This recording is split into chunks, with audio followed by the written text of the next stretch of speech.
So good afternoon friends, I am Sachin, BSc Agriculture final year student. So from the neighbor I came to know that he is a farmer, Sukhvinder. He is well educated. So let's discuss him about the safety precaution of the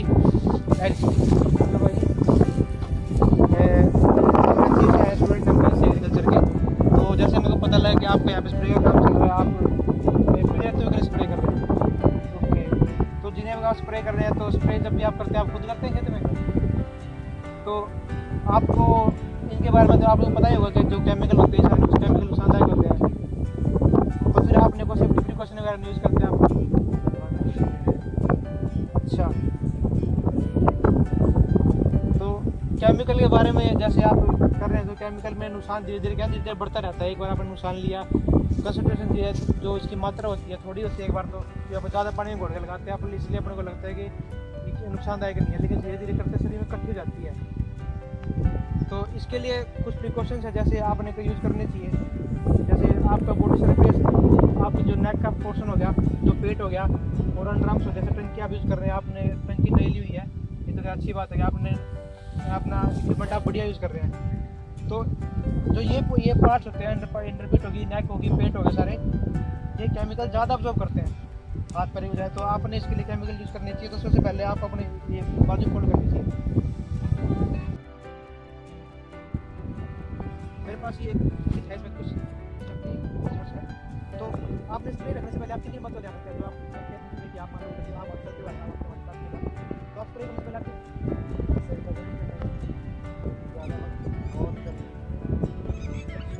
सही है, ये आप मतलब आप सही कर रहे हैं कि हवा का आपने ध्यान रखना चाहिए, क्योंकि हवा जिस तरफ चलती है साथ वाले खेत में स्प्रे ना जाए, आपकी दूसरी फसल ना हो।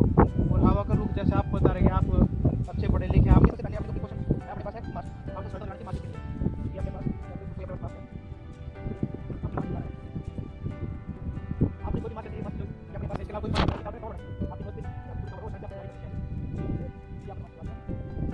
गोगल्स यूज़ करना है, क्योंकि आँखें बहुत सेंसिटिव पार्ट होती है अपने आप का।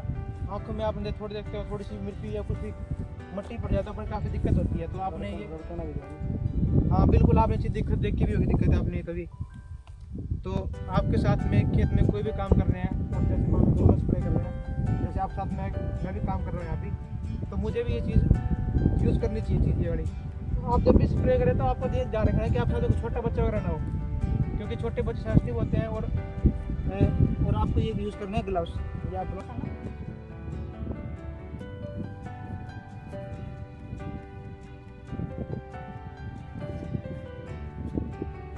और आप इसके साथ में आपने रबड़ के शूज़ होते हैं, रबड़ शूज़ आप यूज़ करने चाहिए। जितना उसकी आपने ये पैंट थोड़ी फोल्ड करके रखनी है आपने, ताकि केमिकल स्प्रे ऊपर ना आए। और आपकी जो इसकी हाइट है ये, जिसको आप 45 सेंटीमीटर में लेते हैं, तो आप किसी हिसाब से लेते हैं इसकी हाइट स्प्रे के लिए? यानी ऊपर मत आइएगा ज़्यादा, ठीक है। तो आपने क्रॉप की कैनोपी के हिसाब से 45 सेंटीमीटर पे आपने लेनी होती है। अगर मान लो कि जैसे दोस्तों कई बार क्या होता है कि कहीं पे फैसिलिटी नहीं भी होती है, दूर के कोई काम होते हैं, तो आप वहाँ पे जाने के बजाय आप कई बार सिस्टम नहीं भी मिलता आपके पैरों में, आप सिंपल शूज़ यूज़ करते हैं, तो आप सिंपल जो पॉलीथीन आती है अपने पास, सिंपल पॉलीथीन, इनको भी आप पैर में सॉक्स डाल के आप उन तब भी शूज़ डाल सकते हैं। उससे क्या, अगर सिंपल शूज़ आपने जैसे पहने तो कपड़े जूते आते हैं जो, तो वो भी केमिकल अब्जॉर्ब करके अपने स्किन तक पहुँचा देते हैं। कि जरा भी अपने कॉटन की है तो आप पॉलीथीन वगैरह इस तरह की सिंपल यूज़ वगैरह, क्योंकि अब थोड़ी धूप भी बढ़ेगी तो आप गर्मी से बचाव भी होगा, आपको सिर्फ प्रिकॉशन रहेगी। So now you are safe, तो आप अपना स्प्रे कंटिन्यू कर सकते हैं।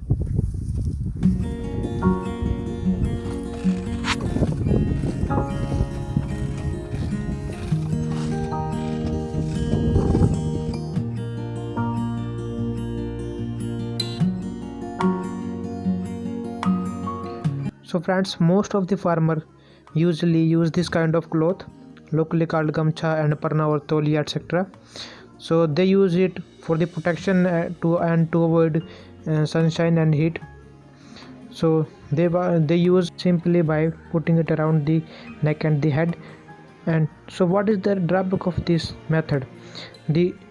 All the chemical attached to this surface, and during interval they put it aside and they go for cigarette, bidi and etc.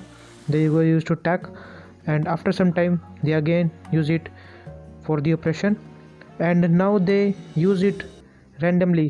Now the farmer himself don't know that which side he used earlier inside or which side he used outside, so there is no benefit of it. And by this method you simply put all the chemical around your face and neck, so maximum absorption of the chemical is through the throat, neck and by the forehead.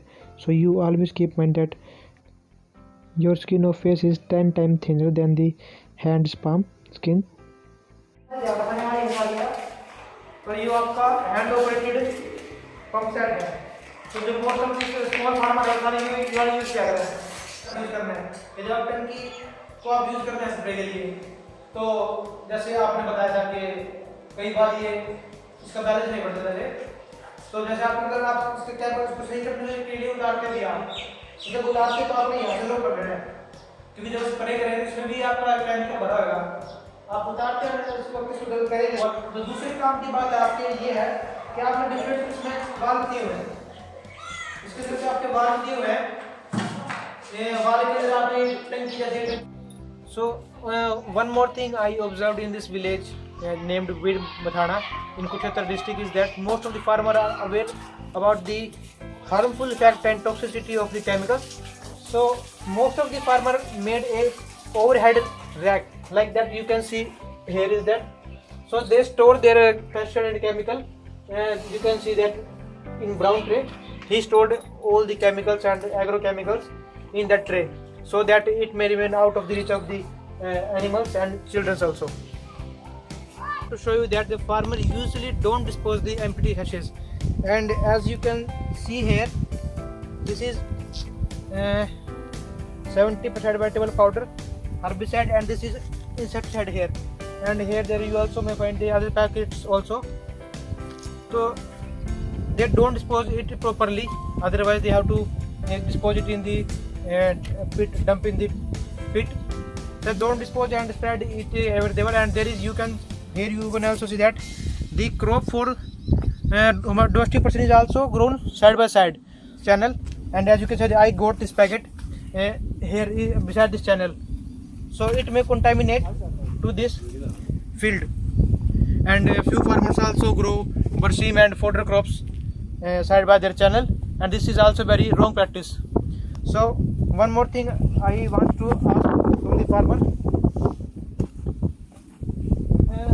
ये बात आओ कि आपने तो ये packet जैसे आपने ये अभी तो जैसे खाली पेट आपने पैकेट यहाँ पे डाल दिए केमिकल के सारे फर्टिलाइजर कैसे हो गए, तो जो अपनी केनी आती है शीशी वगैरह, तो आपने यूज़ कर ली, उसके शीशी को क्या करते हो आप ऐसे खेत में ही छोड़ देते हो।